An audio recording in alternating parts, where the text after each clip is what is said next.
Kanina pa ako nag-aantay nito, sobrang tagal na. 1.5 hours na nakalaga. So hindi pa siya luto, hindi pa siya malambot. So lalagyan ko na rin ito para may lasa na. Hindi ko pa ito mailagay kasi hindi pa siya malambot. Ang ulam po nga ngayon guys ay baka.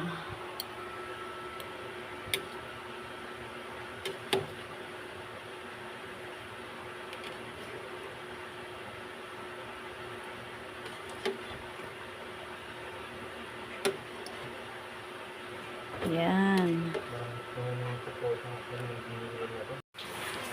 3 hours na siya nakasalang guys.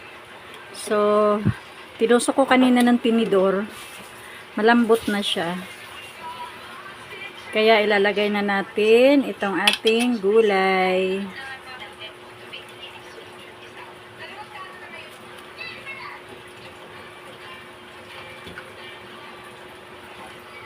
Grabe, sobrang sarap nito guys. Kasi sobrang lambot niya.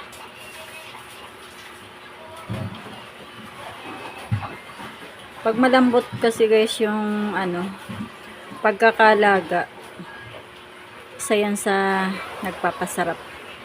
Para sa akin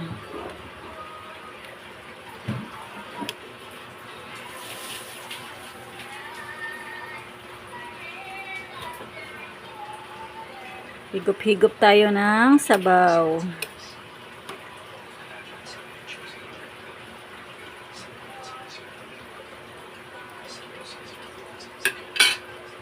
Mas maganda kung hindi masyado luto yung gulay. So mga 3 minutes ko lang siyang pakukuluan. Hindi ko na siya tatakpan para hindi masyado maluto yung gulay.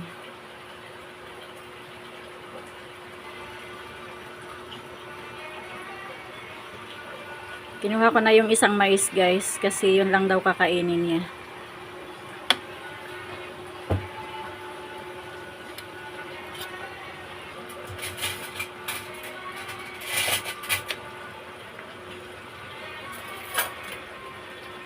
Okay na to.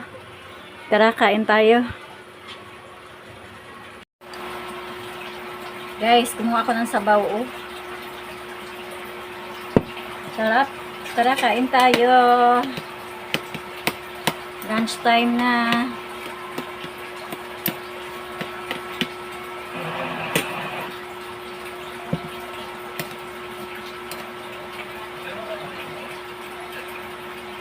Lambot, no?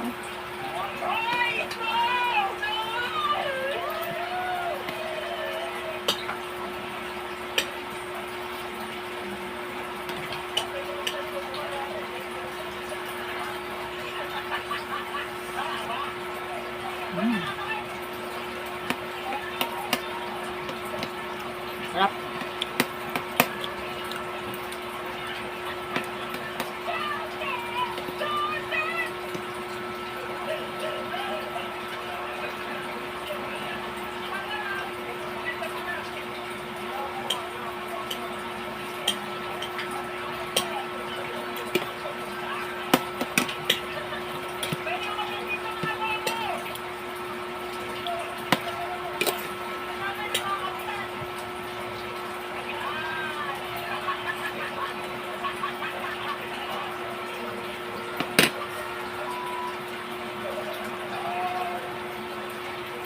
Mainit ba yung patatas?